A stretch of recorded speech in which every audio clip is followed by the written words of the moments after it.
Samuel Taylor Coleridge कुछ अस्वस्थ थे, जिससे उन्होंने एक औषधि एनोडाइन औषधि ली थी। एनोडाइन औषधि में अफीम मिली होती है। यह दर्द को कम करती है। तो वे औषधि खाकर लेट गए थे। उस समय वे परचेसाज पिलग्रिमेज किताब पढ़ रहे थे। PURCHAS परचेस ने,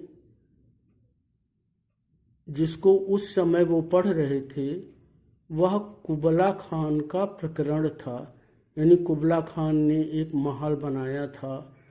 तो कुबला खान के बारे में पढ़ते हुए वे सो गए।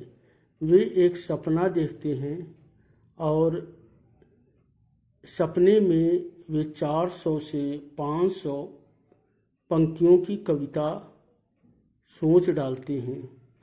जगते हैं तो उनको 400-500 पंक्तियाँ याद होती हैं। तभी कोई उन्हें बुलाने आ जाता है और वे चले जाते हैं। बात करने के पश्चात वे बहुत प्रयास करते हैं, लेकिन उनको शेष पंक्तियाँ याद नहीं आती हैं। इस तरह कुबला खान अधूरी रह जाती है। यह बहुत ही शानदार कविता है और इसके बारे में हम कुछ प्रश्नों के उत्तर पढ़ेंगे।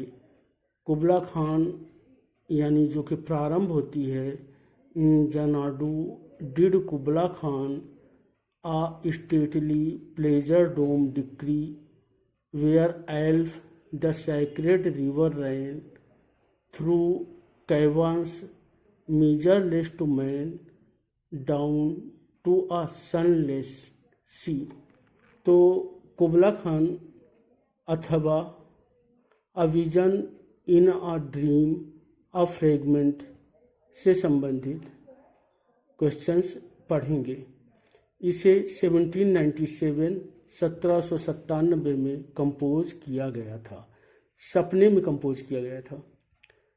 यह 1817 यानी 1817 में पब्लिश हुई थी, छपी थी।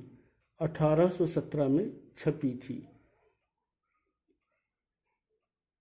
In a preface, Coleridge described it as a psychological curiosity। तो भूमिका में कॉलरिज इस कविता को साइकोलॉजिकल क्यूरियोसिटी कहते हैं। उन्होंने पूरी कहानी बताई है कि सपने में कितनी पंक्तियाँ उन्होंने लिखी और कैसे वे विस्मृत हो गईं।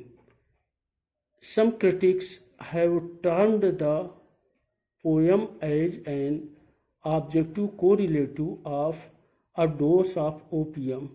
चूँकि एनोडाइन औषधि खाने के बाद उनको सपना दिखाई पड़ा था, तो कुछ क्रिटिक इसे ऑब्जेक्टिव कोरिलेटिव, ओपियम की डोज का ऑब्जेक्टिव कोरिलेटिव मानते हैं। आए क्वेश्चन आंसर प्रारंभ करें। How many kinds of paradise do Coleridge visualize in poem. यानी पोएम में कितने प्रकार के पैराडाइज कॉलरिज ने प्रदर्शित किए हैं, लिखे हैं। तो उन्होंने 2 प्रकार के पैराडाइज पोएम में कॉलरिज ने लिखे हैं। एक तो जनाडू में कुबला खान के द्वारा बनाया गया पैलेस महल, और दूसरा माउंट एबोरा में, जो कि मिल्टन ने पैराडाइज लॉस्ट में जिसका वर्णन किया है। Coleridge visualizes 2 kinds of paradise in the poem. One, the stately pleasure dome in Xanadu, Xanadu, where the sacred river Alph flowed। तो वहाँ पर पवित्र एल्फ नदी बहती थी। Where there were gardens, towers, forests, springs, sunny spots. तो जहाँ पर गार्डन्स थी, टावर्स थे, जंगल थे, झरने थे और सूरज के धूप जहाँ पड़ती थी ऐसी जगहें भी थीं, ऐसे स्थान भी थे। तो एक तो पैराडाइज ए हुआ।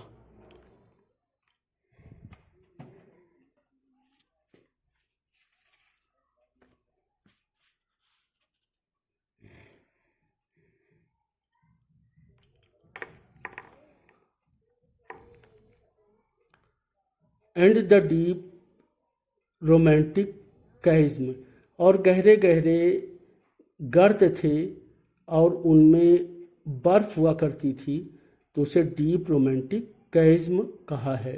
तो सनी स्पॉट्स और डीप रोमांटिक कैज्म एक कविता के शब्द हैं। दूसरा जो पैराडाइज था, second to the paradise of Mount Abora of Milton's Paradise Lost book fourth. Mount Abora में इन्होंने एक लड़की का वर्णन किया है जो एक म्यूजिकल इंस्ट्रूमेंट के साथ गाना गा रही होती है। Question two, what does Kubla Khan hear? तो कुबला खान ने क्या सुना? Kubla hears the voices of his ancestors prophesying war. Kubla ने अपने पुरखों की युद्ध की भविष्यवाणी सुनी। Question third, a fill in the gaps है। It was dash maid. Answer, it was an Abyssinian maid. तो एबिसीनियन भरना है, Abyssinian maid. Fourth, she played singing of Mount Abora. इसमें माउंट एबोरा भरना है। She played singing of dash, she played singing of Mount Abora. Fifth, I would build that dome in dash, I would build that dome in air. तो इसमें air भरना है, I would build that dome in air. छठा, in dash did Kubla Khan a stately pleasure dome decree. तो ये शुरुआत line है, beginning line है। In Xanadu XANADU Kubla Khan a stately pleasure dome decree.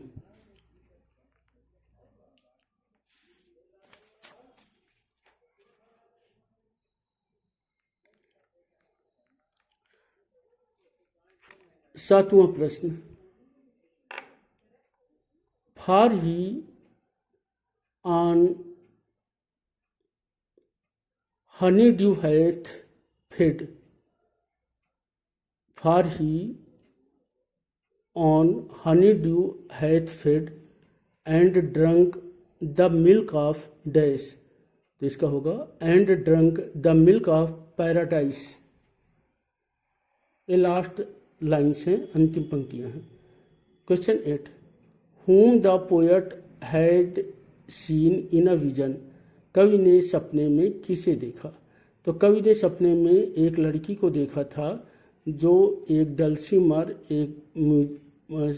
एक बाजे के साथ, म्यूजिकल इंस्ट्रूमेंट के साथ थी और उसने कुछ गाना गाया था जो कि पैराडाइज का वर्णन करता था।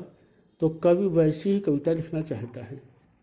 The poet remembers the Ethiopian damsel with a dulcimer whom he had seen in a vision playing her instrument and singing of Mount Ebora। यानी डल्सीमर यानी एक संगीतिक वाद्य, एक बाजे, एक संगीतिक वाद्य यंत्र के साथ डैमजेल एक लड़की को उसने देखा था अपने सपने में, और वो माउंट एबोरा के बारे में गा रही थी। Question number 9, how many lines had Coleridge composed in the dream? सपने में कॉलरिज ने कितनी पंक्तियों को लिखा था? आंसर 350 आर 400 लाइन्स, 350 या 400 पंक्तियाँ। But he had written 54th line when someone came to call him. 54वीं पंक्ति लिखी थी कि किसी ने उन्हें बुला लिया। Question 10, could Coleridge recapitulate the missing part? क्या जो पार्ट खो गया था उसे याद कर पाए? Answer, he could never recapitulate the missing part throughout the rest of his life. सारी जीवन वे उस भाग को याद नहीं कर पाए। थैंक यू, धन्यवाद।